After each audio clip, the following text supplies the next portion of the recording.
Please welcome Dr. Brian Boxer Walkler to the TAM fam. Pleasure to be here, Tamron. It is. I mean, such a timely conversation because you have, the world's richest man buying the most popular place where people go on and have these conversations about all things. I'm so fascinated because like a lot of the parents, a lot of people, your kids came to you. So you thought getting on TikTok was going to put you in the cool kid world and bond with your daughters. Initially, I did, and I was excited to have this creative outlet for myself because I had a lot of unaccustomed downtime during the pandemic. And then I saw firsthand the effects of getting the success, and what's happening is it stimulates a neurochemical in our brain called dopamine. Yeah. And it makes us feel good. And it's the same neurochemical that's behind gambling, sex, and drugs. And I just wanted more and more and just went down that slippery slope. Were you checking frequently after you posted something? Oh, I became obsessed because I'd wake up in the morning and I'd find I had 10,000 new followers. And what a rush that is, right? And I wanted to make more and more content to keep that going. But I was also performing a public service on social media because there is so much misinformation out there that people don't know what to trust, especially with health information. So you thought, okay, I'm having a little fun, but I'm also giving information you saw as credible information that people could use. It's interesting you talk about the dopamine because you wrote in your book, the dopamine swarming my brain had made me feel higher than a coffee addict. So it was a true physical high that you were experiencing. It was unbelievable when you wake up and you see your video got hundreds of thousands or millions of views. It's just this rush, as if you've done tons of drugs or you're on huge amounts of caffeine.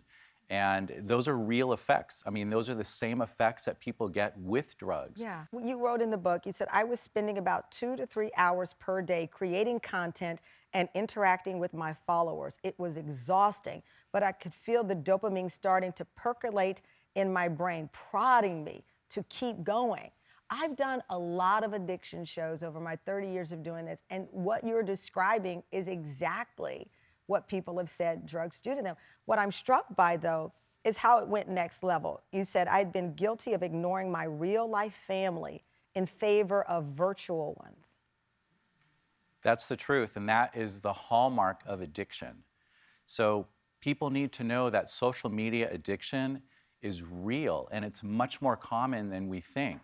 It's not just a teen issue. How soon did you realize that there was an addiction from the first post and all of the attention to when you wrote these words, I'm now ignoring my own kids?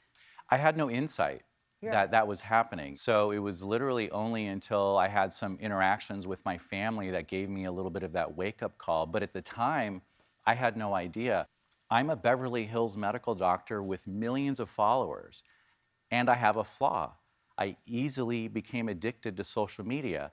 So if this can happen to me, then it's very likely a lot of your viewers watching right now can also become addicted. Right, because people don't know they're addicted, and suddenly when you look at your phone and they measure how much screen time you've spent on social media, I think most of us would be surprised. When you talk about the intervention coming up, Dr. Brian's obsession with social media left his family at a breaking point, forcing them to stage what he called an intervention. Dr. Brian's wife joins the conversation. What did they do and say in that intervention? We'll be right back.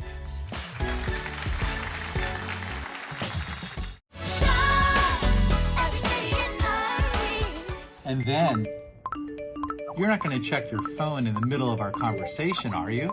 No, of course not. You seem a little stressed. I'm fine. That's why people were viewing the content. Welcome back. We're delving into the world of social media the influencers this hour. With us is Dr. Brian Boxer Walkler. And that was one of his popular TikTok posts, which earned him 120 million likes and 3.5 million followers. Dr. Brian is a full-fledged influencer, but says he paid a price for his success when his social media started taking priority over his family. And he's sharing his story in his new book. It's called Influence. And joining us via Skype is Dr. Brian's wife, Selena, who says she was forced to stage an intervention. Selena, thank you so much for joining us from home. Sure. In the book, Brian describes a moment where things came to a head for you and your family. He says, it reached a breaking point when my daughters attempted to talk to me about their day. I was too busy responding to TikTok comments to pay attention to what they were saying.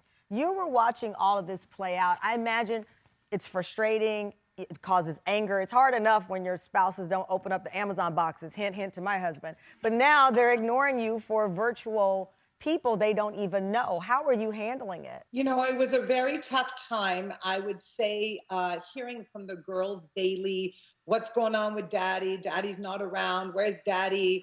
This is ridiculous. And then they started getting angry. And then, of course, I started getting angry.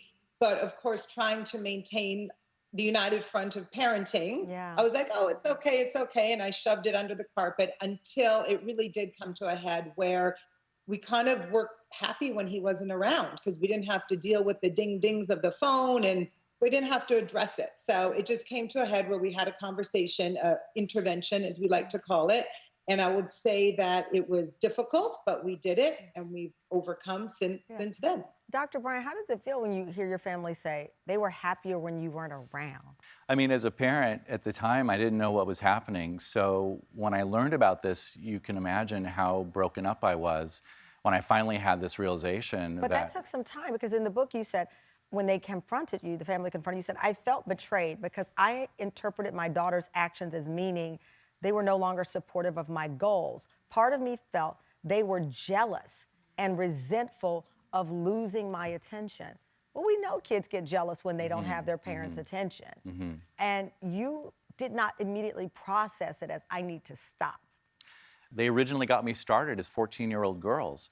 So now I hear that they don't want me to be doing as much and have as much success. So again, I didn't have insight to what was really happening. So actually I doubled down, like I'm gonna show them and be even more successful. How would you break the cycle?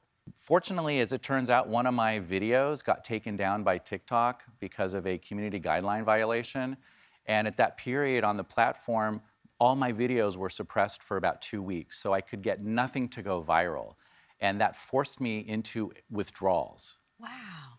And that's when I had the realization of what you heard Selena, my wife, just discuss, of how the family was actually happy I wasn't even around. And so it was taken from you and that forced you into this point of reckoning to acknowledge that. I should point out that we reached out to TikTok who shared that they encourage their community to develop positive digital habits. And they told us they offer daily screen time limits, which help people decide how much time that they like to spend on the app each day. Selena, where do things stand now? Do you let him go? I shouldn't say do you let him, he's a grown man, but.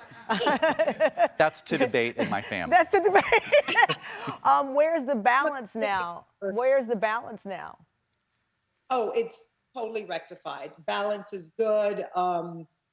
Everything is great. What are the triggers and what do you do to keep from falling back into this trap?